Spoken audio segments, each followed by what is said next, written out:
Vamos agora nos aventurar nas questões mais difíceis, nesse nosso terceiro e último bloquinho. Nós vamos encontrar 7 questões. E vamos lá, vamos começar por essa, tá? Tu já vai começar a perceber que aqui a gente tem um padrão que em algumas questões são parecidas com algumas questões que a gente já fez, tá? Mas sempre tem uma dificuldadezinha a mais. Então vamos lá, olha só. Aqui a gente vai ter que ler todo o enunciado para coletar as informações. Então diz: a potência total, né, desse dispositivo refrigerador. Tá bom. Potência é energia por tempo. Foi. Vamos lá. Um fabricante de eletrodoméstico desenvolveu um compartimento refrigerador inovador que consegue resfriar em apenas 7 minutos 2 latas. Para aí. Olha a tentativa aqui de passar a perna. 2 latas de refrigerante, 250 cada. Então a gente tem 700 ml. Densidade igual a 1, vai refrigerar em 7 minutos, que vai diminuir a temperatura em 15 graus Celsius. Perfeito. Só que o detalhe: nós temos aqui que a refrigeração desse líquido consome 21% da potência do refrigerador. E ele quer a potência total. Então, o que eu vou calcular? Eu vou calcular primeiro a potência que foi utilizada para resfriar essas latas, que corresponde a 21%. E depois eu calculo o total, que seria 100%. Então, eu faço uma regrinha de 3 no final, tá? Então, vamos lá. Eu faço assim, ó. Então, potência. Potência, eu sei que é energia transformada por tempo. A energia que eu estou transformando aqui é energia na forma de calor. Então, que macete por tempo. Como ele quer em watts, tem que tomar cuidado com as unidades. Então, essa massa, eu vou trabalhar em gramas, 700 gramas, porque são 2 latinhas, e porque eu estou trabalhando em gramas por causa do Czinho. Falando de Czinho, como eu quero em watts, watts é joules por segundo. Então, eu não posso trabalhar em calorias. Tem que trabalhar em joules. Então, não é 1 caloria por grama grau Celsius. É 4,2 joule por grama grau Celsius. E a variação de temperatura é 15 graus Celsius. Ah, professor, mas diminuiu 15, mas eu estou encontrando a potência, um valor bruto, um valor em módulo, tá? Por quanto tempo mesmo? 7 minutos, 7 vezes 60. Muito bem. Resolve da forma como tu acha mais bacaninha resolver. O que eu faria? Só vou cortar um zerinho aqui com um zerinho aqui. Só vou cortar esse 7, ó. 70 por 7 dá 10. Então isso daqui vai dar 42 vezes 15. Tô com preguiça de calcular isso aí. Depois eu calculo, tá?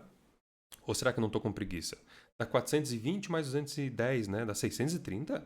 Será que eu tô bem em matemática ainda? 42 vezes 15. 630. Famoso me puxei, tá? 630 watts. Foi isso que a gente encontrou? Ou será que eu errei alguma coisinha? Não, tá certo, né? Tá certo. Ah, mas eu esqueci de dividir por 6, né? Ah, eu sabia que tinha uma coisa errada. Ah, olha aqui, ó. Pronto. Agora tá. Então, vamos ver se eu tô bom em matemática. Dá 105? Dá 105. Agora sim. Potência 105 watts. Mas lembra que isso daqui corresponde a 21%. Então, 100%, que é o refrigerador total, vale X. Aproximadamente, né, de 21% para 100% é 5 vezes mais, né? Então, 5 vezes 105 tem que dar algo próximo de 500, não é? Resposta certa só pode ser a letra D. Porque o valor maior que isso é 1.500, então nem vou perder tempo em fazer essa conta. Pronto, fechou a letra D de dado. Tá? Fiz por aproximação. Fechou? Essa questão 130. Mas tu já percebe, a gente, de certa forma, fez algumas questões que têm a mesma lógica, né? Lá no bloquinho de questões médias. Mas aqui a gente percebe que tem sempre um detalhezinho a mais, né? Então, tu percebe 2 latas. Ele dá informações em número e informações escritas, né? Ele não dá já o calor específico, é só jogar, tem essa história 4.2 joules, né? Enfim, tem um monte de detalhezinho aí, né? E mais essa questão de fazer por aproximação, né? Tem gente que perde muito tempo aí fazendo continhas, né? Então, é mais uma coisa que leva para ser uma questão, digamos, já difícil, certo? Então, paramos por aqui e vamos para a próxima. Próxima questão, 101. Olha só, daí diz assim, mas aqui é uma questão de ondas, né? Num olhar conteudista e beleza, é a questão que está envolvida a habilidade 1, com certeza. E aí tem um detalhezinho. Olha só, tu que leu todo esse enunciado vai perceber assim, tá, mas ele tá querendo que eu faça a velocidade, ó, puxar para cá. velocidade é comprimento de onda vezes frequência. É isso que ele quer. Eu entendi que ele me dá que a velocidade é 2/3 desse valor. Ok, isso não é problema. O comprimento de onda está ali na fórmula que eu vou ter que usar para calcular isso aí, só porque é a frequência, né? E aí tu percebe assim, e aqui está a dificuldade dessa questão. Que frequência que ele está falando? É essa frequência aqui, de 3,5 GHz? É essa frequência aqui, de 2,5 GHz? Que frequência? E aí olha só que loucura. E olha só que legal. Tu percebe que os comprimentos em metro de um bit de informação. Então, peraí. Então eu acho que eu tenho que pegar qual é a velocidade da informação. Repara, considere que a informação é transportada com essa velocidade. Ele está querendo o comprimento da informação e eu vou ter que pegar a frequência da informação. E ele fala até assim, de um bit de informação. Volta ao enunciado e tu lê, agora com mais atenção, com este olhar, tu vai perceber que raios é esse 56 kbps? 56 kilobits por segundo. É bits por segundo, é informações por segundo, isso é frequência. Lembra que frequência é coisas por segundo? É isso. É isso, tá? Então eu vou ter que utilizar lá aquela informação, beleza? Lá para quando eu tenho esse par trançado. E depois eu tenho que utilizar outra informação. Onde é que está você?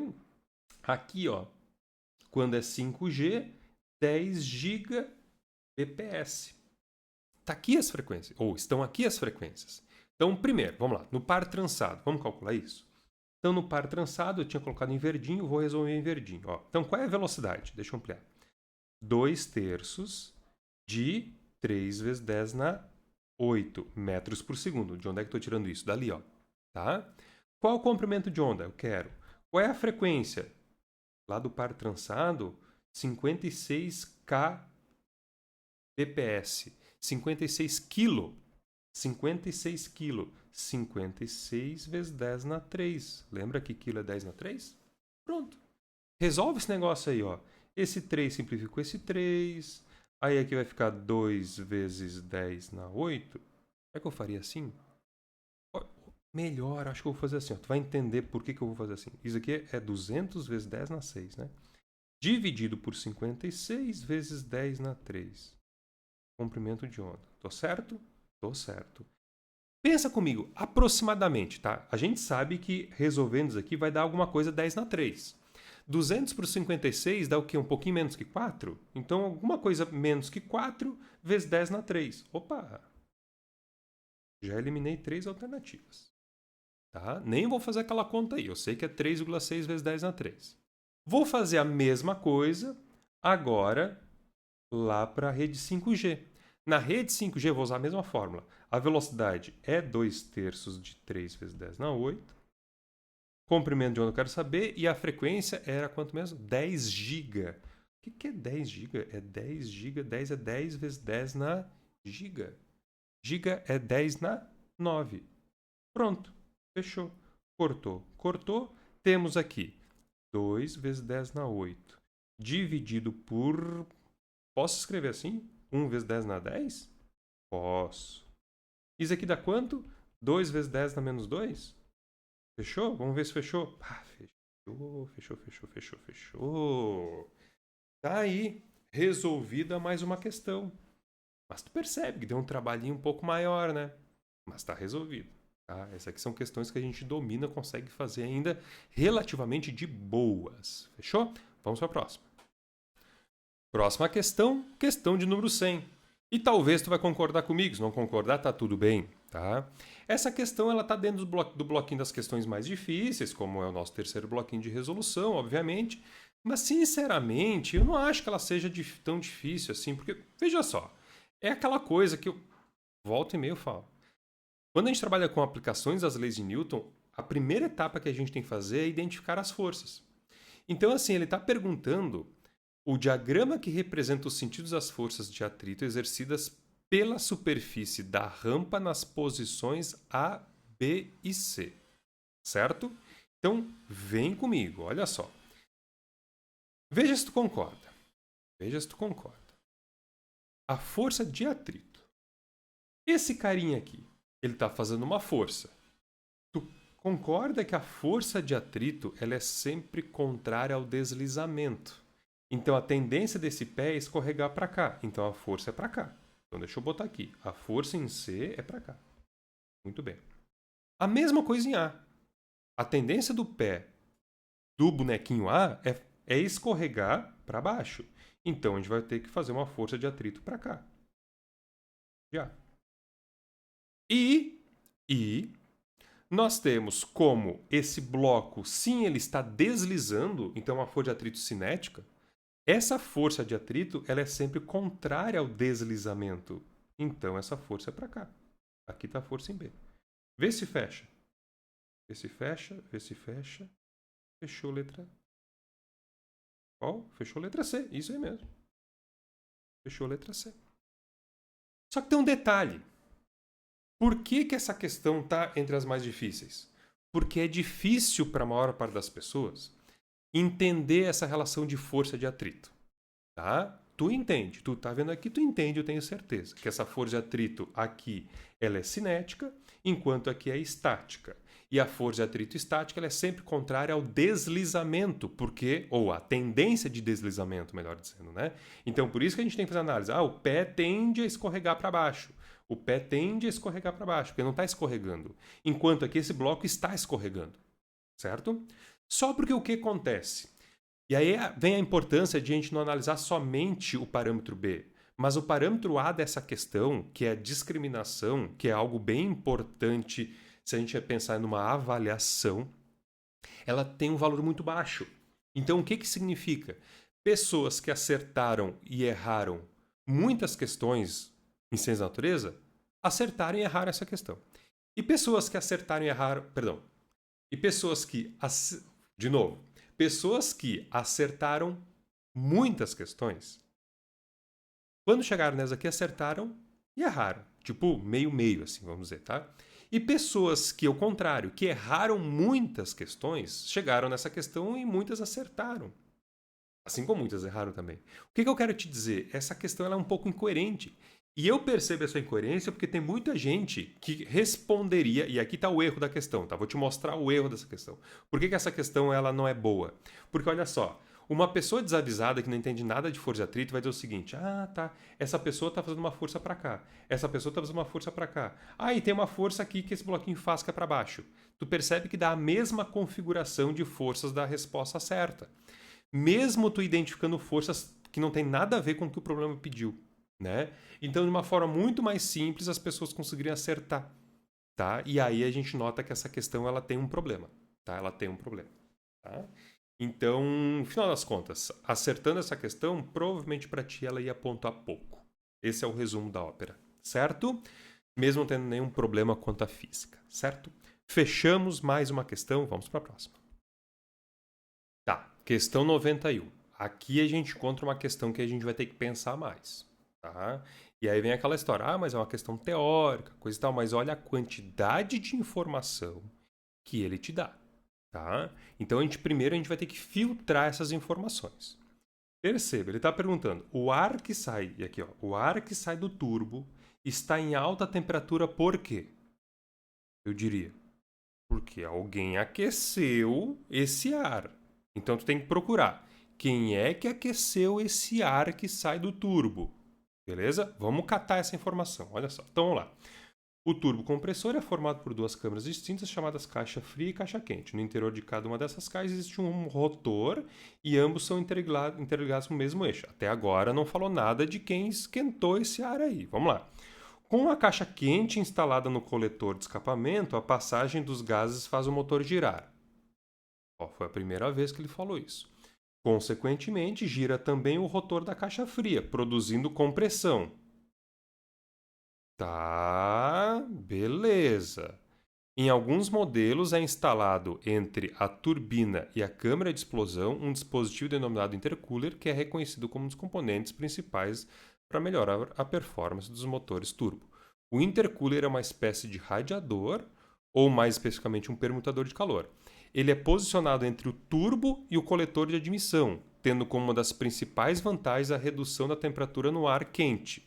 que sai do turbo. Então, peraí. O ar que sai do turbo está em alta temperatura, porque alguém esquentou ele. Quem é que esquentou ele? A compressão. Agora, é uma compressão isocórica ou uma adiabática? Tem outra opção aí? Não.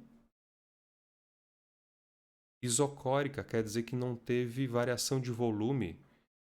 Mas o que tem que acontecer para tu comprimir isso daí? Tu tem que diminuir o volume. Então tem que ser a letra B mesmo.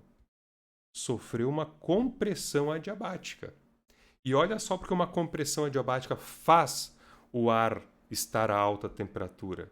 Pensa comigo, usar a fórmula como um guia para o nosso pensamento. Ó.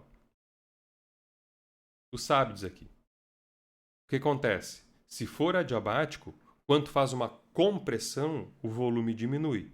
Então o trabalho é negativo. Negativo com negativo, o que acontece? Delta U positivo. Faz com que a energia interna desse gás aumente.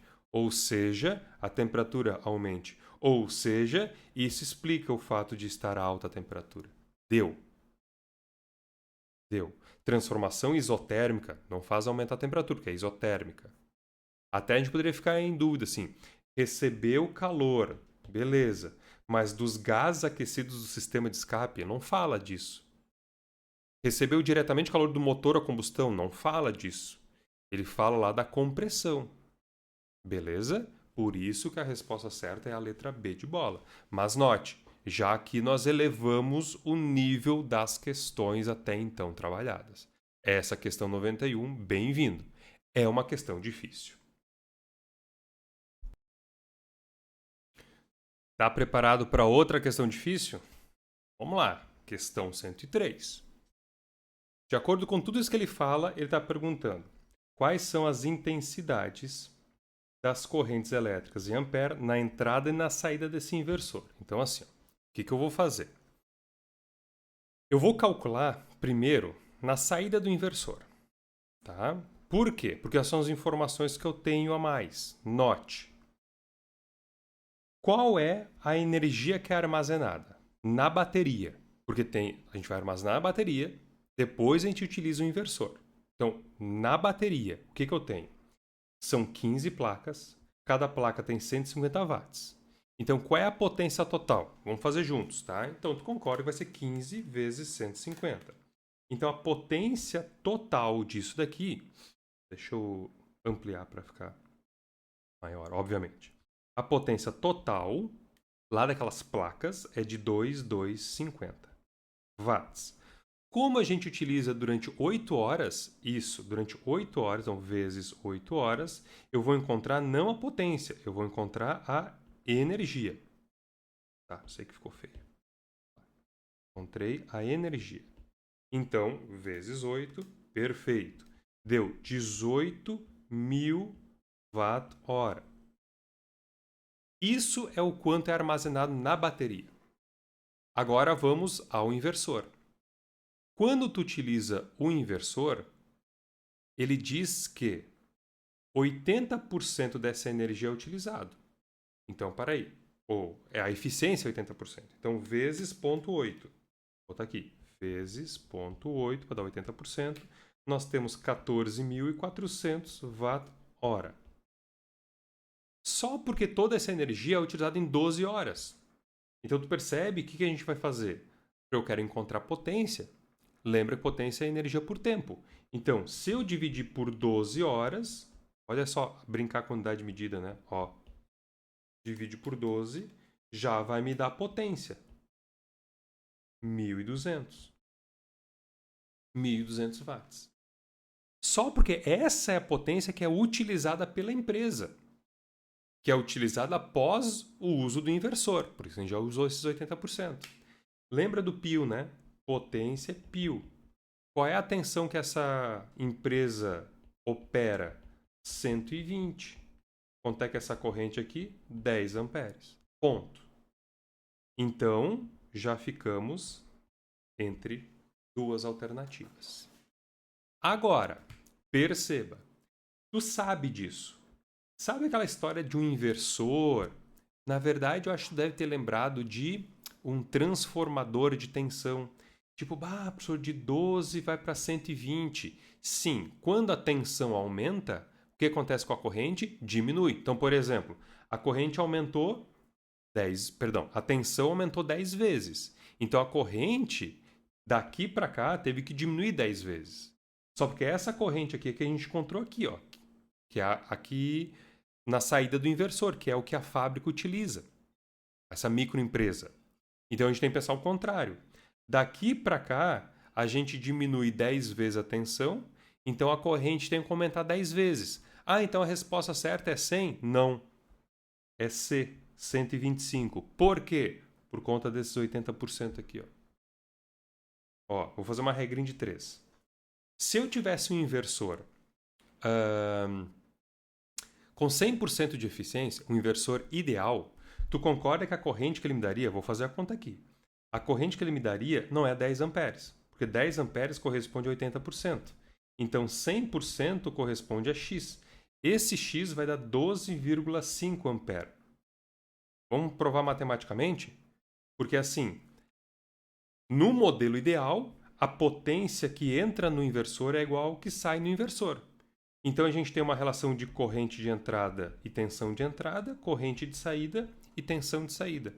No modelo ideal, a corrente de saída seria 12,5 e a tensão 120. E a corrente nós queremos e a tensão de entrada é 12. Vamos calcular esse negócio? 120 vezes 12,5 deu um monte. Dividido por 12 deu 125, que é a resposta. 125 amperes de entrada. Te apresento uma questão difícil. Beleza? Agora sim. Se tu chegasse na hora da prova e dissesse assim, professor, essa questão aqui eu não consegui fazer, eu disse, está tudo bem. Fica tranquilo, porque essa questão aqui com certeza vai estar entre as mais difíceis da prova. Tá? E lembrando, como estratégia, vamos lá, não pensa só em número de acertos, pensa em pontuação. Então, para tu atingir os teus objetivos em termos de pontuação, tu precisa gabaritar a prova de Ciências da Natureza no Enem? Não. Então, essa é uma questão que eu deixaria de lado. Fechou? Beleza? Vamos continuando. Outra questão difícil. Lembra, desde o início da nossa preparação, quando a gente começou a trabalhar com sistemática, eu te falava. O que a gente tem que fazer? Desenhar. Desenha. Então, assim, duas pessoas saem de suas casas para se exercitarem numa pista retilínea cujo comprimento é D. Então, peraí. Vamos fazer isso. Daqui até aqui, essa pista reta tem um comprimento D. Muito bem. Elas percorrem todo o percurso e, ao final dele, retornam ao ponto de partida pelo mesmo caminho. A primeira delas caminha com uma velocidade de V e a segunda com 2V. Obviamente, a segunda vai com o dobro de velocidade. Então, tem que percorrer o dobro. Tá? As duas partem do mesmo ponto no mesmo instante. A distância percorrida pela segunda pessoa até o ponto... A segunda pessoa é a pessoa mais rápida. Tá? Em que as duas se encontram pela primeira vez. Pensa comigo. Quando a primeira pessoa, mais lenta, chegar bem na metade, onde é que está a segunda? Aqui. Porque ela tem o dobro de velocidade e ela chegou no final. Beleza? Então tá. Tu percebe que aqui ela já percorreu uma distância D. Agora, veja se tu concorda. Nessa distância que falta, que vale quanto mesmo? D sobre 2? Deixa eu deixar anotadinho aqui, tá? O quanto que eles vão percorrer? Veja se tu concorda. Essa pessoa em vermelhinho que eu estou desenhando, ela tem que andar o dobro do que essa pessoa em azul. Não é? Então, se tem que andar o dobro, sei lá, faça da forma como tu achar mais interessante. Tipo assim, dessa distância aqui, a pessoa em vermelho teve que andar 2 vezes mais do que a pessoa em azul. Ou seja, eu tenho que dar um jeito, e eu não sei como, eu vou calcular essa distância daqui até aqui. Tá? Então, esse xzinho aqui. Porque se eu encontrar esse xzinho, o que eu vou fazer? Cara, a distância total que ele andou foi D mais esse xzinho. Então, assim, ó, o que eu faria? Eu dividiria esse trecho em 3 partes. Por que em 3 partes? Porque em 3 partes, essa aqui andou uma e essa andou 2 dessas 3 partes. Tá? Então, eu vou fazer o seguinte. Dividindo essa distância aqui em 3 partes, tu me corrija se eu estiver errado. Mas cada uma dessas partes, divide aqui em 3. Tá, vamos... Ficou feio, né, cara? Por isso que tem a tecnologia. Vamos lá. Vou fazer aqui, ó. Pronto, vai ficar melhor. Ó, dividindo em 3 partes. Tu concorda comigo que cada uma dessas partezinhas vale D sobre 6? Porque D sobre 6 mais D sobre 6 mais D sobre 6 vai dar D sobre 2. Então, de novo. Quanto que essa pessoa vermelhinha andou? Ele andou todo esse D. Todo o D. Mais 2 partes dessas partezinhas que a gente inventou aí. Mais 2 partes de D sobre 6. Difícil, né? Eu achei difícil. Então, vou somar tudo isso. Eu vou ficar com D mais 2D sobre 6, que é D terços, né? Isso aqui tu me corrige se eu estiver errado, mas isso aqui vai dar 4D sobre 3, né? Fechou letra C? 93 fechou letra C.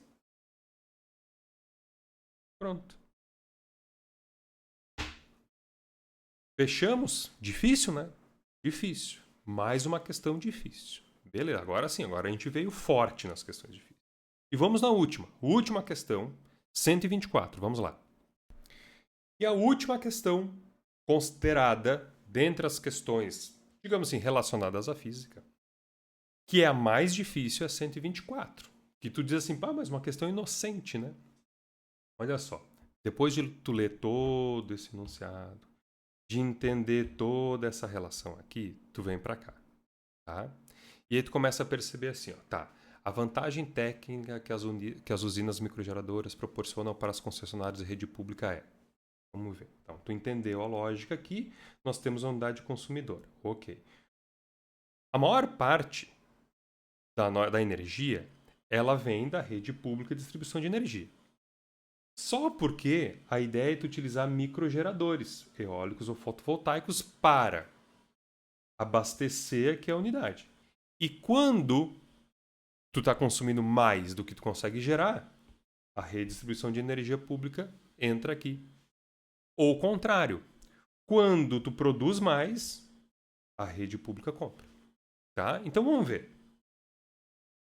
Redução das perdas energéticas provenientes do transporte de longa distância. Tá, ok, faz sentido. Sincronização dos picos de produção das microgeradores com os picos... Sei lá, não entendi muito bem. C. Diminuição da necessidade de rede pública, no caso, todas as usinas consumidoras optarem pela microgeração. Ok, legal. Me parece que tá ok. D. Intensificação do uso de energia gerada por pequenas termoelétricas? Acho que não, né? Diminuição de dependência da energia gerada em grandes parques eólicos. Eu concordo que é a rede pública de distribuição de energia, mas eu não vejo assim que a rede pública de distribuição de energia tem a ver com grandes parques eólicos, né? Então, ok. Então, assim, ó. Agora, vou fazer um olhar com o olhar que a gente tem que ter. Tu percebe que não está falando a vantagem. Ele está perguntando a vantagem técnica. Qual é a vantagem técnica de tu utilizar isso daqui? Há muita perda de energia desde uma usina até as redes de transmissão chegarem até a tua casa. Há muita perda de energia. Se tu consegue encurtar esse caminho, afinal de contas, tu tens uma microgeradora, qual é a vantagem técnica? Redução das perdas energéticas provenientes do transporte de longa distância. Porque a rede pública de distribuição, ela distribui energia proveniente de longas distâncias. E essa é a vantagem técnica de tu encurtar este caminho. De novo, ele não está perguntando qual é a vantagem técnica. Entende? Porque assim, se fosse uma vantagem simplesmente, eu até poderia entender que a C é verdadeira. Porque é uma vantagem tu diminuir a necessidade da rede pública. Só que ao mesmo tempo, não é o que ele está comentando aqui. Porque o que ele está querendo, novamente, é a vantagem técnica. Tá? Então, este olhar, desculpa a redundância, técnico sobre o comando, que é aquilo que a gente sempre comenta. Tu tem que responder o que a questão está te cobrando. E aqui essa palavrinha fazia toda a diferença. E com isso, então, encerramos aqui a resolução do Enem 2023, segunda aplicação, também conhecido como PPL. Beleza? Desejo para ti bons estudos e a gente se encontra na próxima resolução de um próximo Enem. Tchau, tchau!